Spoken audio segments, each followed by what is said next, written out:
What's going on, fight fans? I'm back here with another video back here for you guys. Gonna be talking about the headliner and main event of this card, Anthony Joshua and Daniel Dubois, giving my rundown and my prediction between this fight and how I believe it will go down. Obviously, there's a card under this headliner, but honestly, this card is not as impressive as most of the Riyadh seasons cards have been headlined previously. This seems to be similar to what the cards usually have been beforehand in boxing. Not to shit on it too much, but just my honest opinion of how I believe the card is a little bit managed. I believe there's a title fight underneath this. Josh Warrington is fighting on this card. So if you're interested in that fight, then obviously that's something that you can tune into that as well on this card. But I'm just going to be giving my prediction really for the obviously headliner and the reason why you clicked on this video for. To really just give a deep dive between these two guys to then get into their styles and then obviously, go into my really what you're here for, the prediction of this video. To go back a little bit on their stories, Daniel Dubois is really an upstart, really a heavy handed heavyweight boxer. I mean, he's a big dude, carries a lot of power, has a lot of knockouts on his record. He has lost to Joe Joyce before in his career, and now looking at that, that kind of looks like a detriment on his record. Looking how Joe Joyce is looked at now with his two KO losses that he had against Big Bang Zhang, and as well as his just recent loss against Derek Chisora. But I mean, you can say that he was more in his prime and more ready and able to be a better boxer than what he is now in his career for Joe Joyce. But looks pretty bad on Daniel Dubois' record. And obviously, he had a big step up against Alexander Usyk, which is a known name for Anthony Joshua because he had his previous encounters with him as well in his career. Alexander Usyk is he can't be there's no shame in losing to him. Obviously, now you look at him, he is the undisputed heavyweight champion, regardless of whatever IBF, WBC, WBO, whatever ABC title championship tries to take it off of him because of a mandatory. He is still considered, and by lineage, he is the heavyweight undisputed champion of the world. So it was a very big step up for him, but I think it was very good experience, especially if you look at his recent fights that he just had as of right now. I mean, him picking up the win against Jarrell Miller late in the 10th round. I mean, it was pretty much a toss-up fight for me. Jarrell Miller really getting back into his career, getting back into the spotlight in heavyweight boxing, and then going up against a young up and start heavy-handed dude and Daniel Dubois and having such a big weight advantage coming in at like 330 pounds. It was insane. Um, and him to be able to keep up the cardio, keep up the pace, keep up the pressure, and just continue to walk him down because in that fight, it looked like Jarrell Miller was having his way, especially early and in the middle rounds. And then Daniel Dubois started to get some confidence, started to mount some momentum his way, and was able to turn the tide his way to be able to really just have the fight of his life. One of a very big experience moment for him.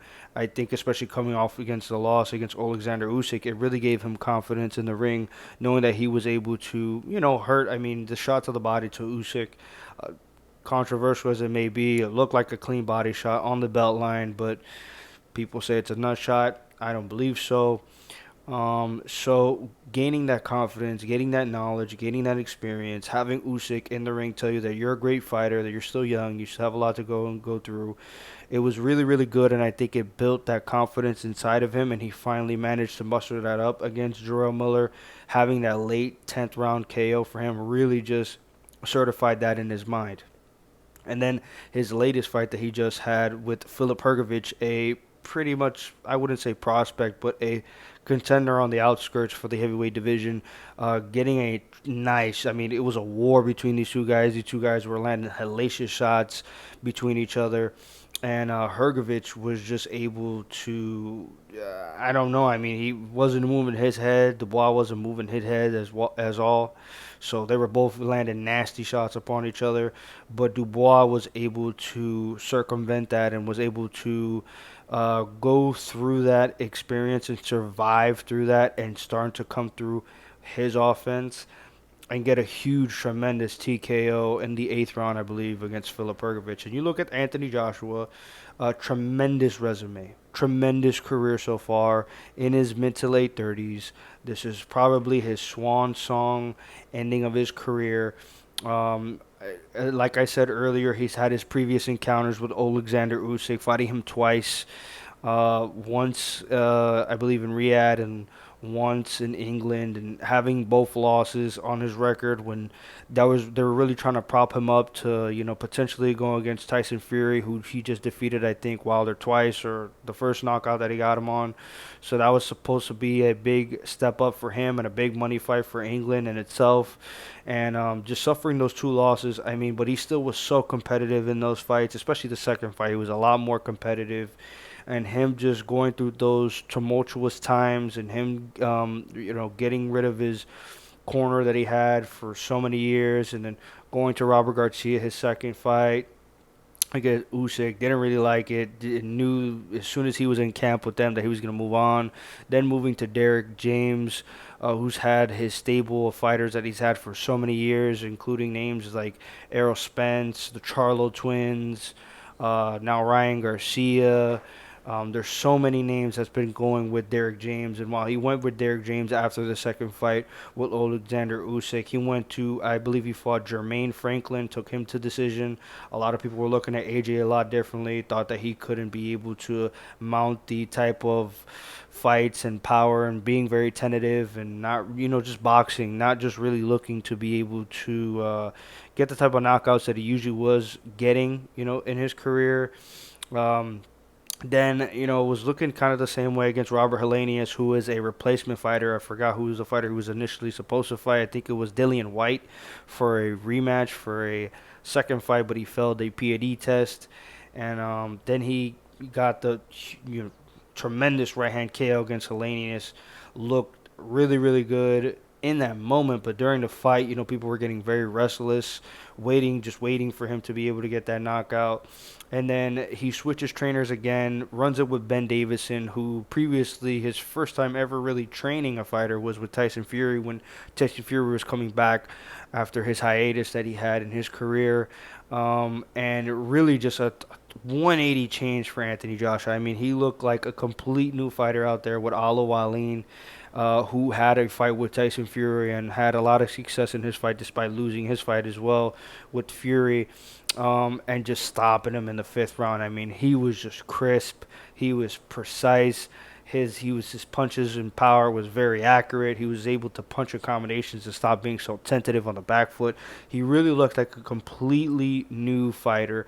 Then of course you had the gimmick fight, or the collision of boxing and MMA and UFC, of Anthony Joshua going against Francis Ngannou, who had a very, very close fight against Tyson Fury in their other gimmick match of boxing that they had. And while I believe Tyson Fury didn't take the fight as seriously as he needed to be, Ngannou was very impressive in his showing. So a lot of people were thinking maybe he could do something. Maybe he could do something in boxing. He could make a name for himself. Could be a champion. Could be able to prove that that jump from MMA or UFC, or now in the PFL that he's in, to go into boxing, to be a heavyweight champion, to make a name, to staple a name for himself. He could be able to prove something, and he just got flatlined, knocked down, I think, twice, and then just, highlight reel KO for Anthony Joshua, and he looked like he was in peak condition, did not mess around, didn't fuck around at all, got the job done, what was needed to be done, and he got that KO against Francis Ngannou. But the way that I look at this fight, and the way that I'm going to predict this fight, Daniel Dubois is an up and coming, in his 20s, another UK English fighter.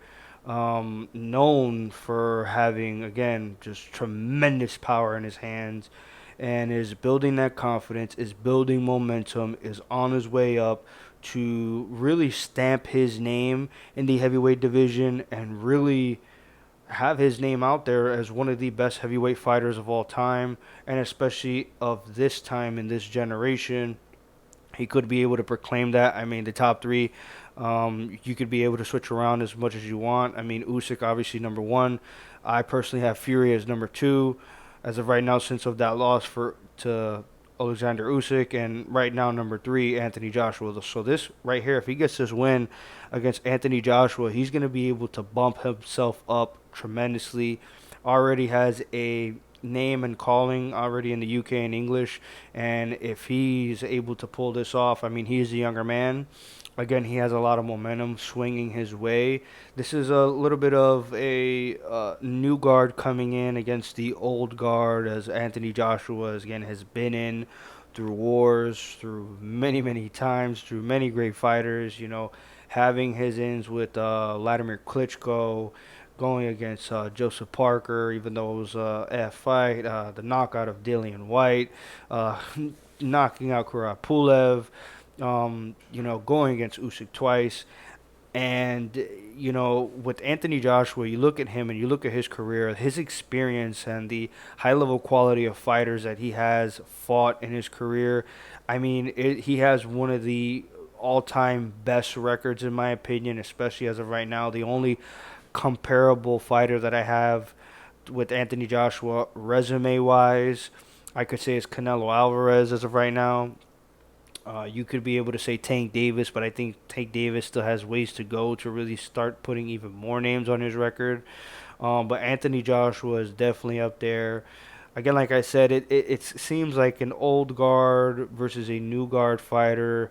An older fighter still trying to be able to maintain his prime, but starting to get out of his prime, versus a fighter that's just starting to peak, getting into his prime. Joshua with a four-win streak. Dubois with a nice two-win streak that he has for himself. So this is a very good step up for him, especially him holding the IBF title, whether it be regular or super or whatever they want to call it. Um, but in my opinion, I'm going to go with Anthony Joshua. I think this is a lot closer fight than a lot of people would have it. I would probably have this 60-40 in my opinion, knowing Joshua's history and him being chinny.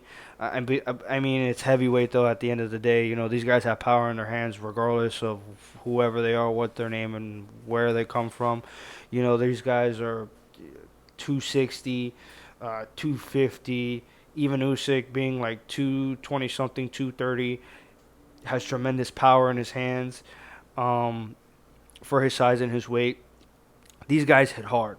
And Daniel Dubois hits hard, and I wouldn't be surprised if he was able to catch Anthony Joshua with something. But from the fights that Daniel Dubois has, especially against Filip Hrgovic, he was taking a lot of right hands right on the chin. He was not having his defense being real responsible. Maybe he thought that he was able to take the power well, or got the timing well, or was moving with the punches, or whatever the case may be, but it doesn't matter. The punches were still landing. His head was still on the center line, and it wasn't moving that well. If Anthony Joshua is hitting with you with those shots, it could take one, it could take three.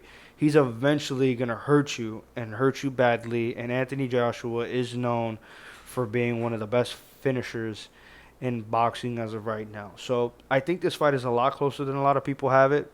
I think it should be a lot closer than a lot of people have it, especially being in England, two Englishmen fighting for the pride, fighting for the champion, a young hungry lion on the up and coming, and a young wily veteran fighter, lion, also trying to keep themselves in the hunt. I think Anthony Joshua, especially with the tutelage of him being under of Ben Davison, is going to look a lot better, especially with the more fights and more experience that he has with him. So I think that the defense is not going to be that well for Daniel Dubois. For Daniel Dubois, I think he's going to have to start. It wouldn't be responsible, but start trading with Anthony Joshua and catch up with something that he doesn't see coming and floor him. It's happened before. Joshua's been hurt, but Joshua's been put down many of times in his career. He doesn't have the strongest of chins. But you could say the same thing as well as Danny Dubois. He's been down. He's been put down by Usyk, by Joe Joyce. There's been times in his career where he's been hurt and been put in trouble. So at the end of the day, I'm gonna go with a seventh round KO for Anthony Joshua. Gets the stoppage, gets on a 5-fight win streak, and waits for the rematch of Tyson Fury and Alexander Usyk, and goes for the winner, whether it be a trilogy with Usyk or a first tremendous fight with Tyson Fury. If Fury ever wins that fight, and then it goes to a third or a trilogy between those two guys, but I have Anthony Joshua coming out on top between these two heavyweights in this bout. Thank you guys for watching. Like if you like, obviously. Comment your opinions and your predictions and what you see out of any of these fighters between Joshua or Dubois. And subscribe, man. Subscribe if you want to be able to see more of this type of content, more boxing content, more prediction content. I have it more coming your way. Thank you guys for watching again, and peace.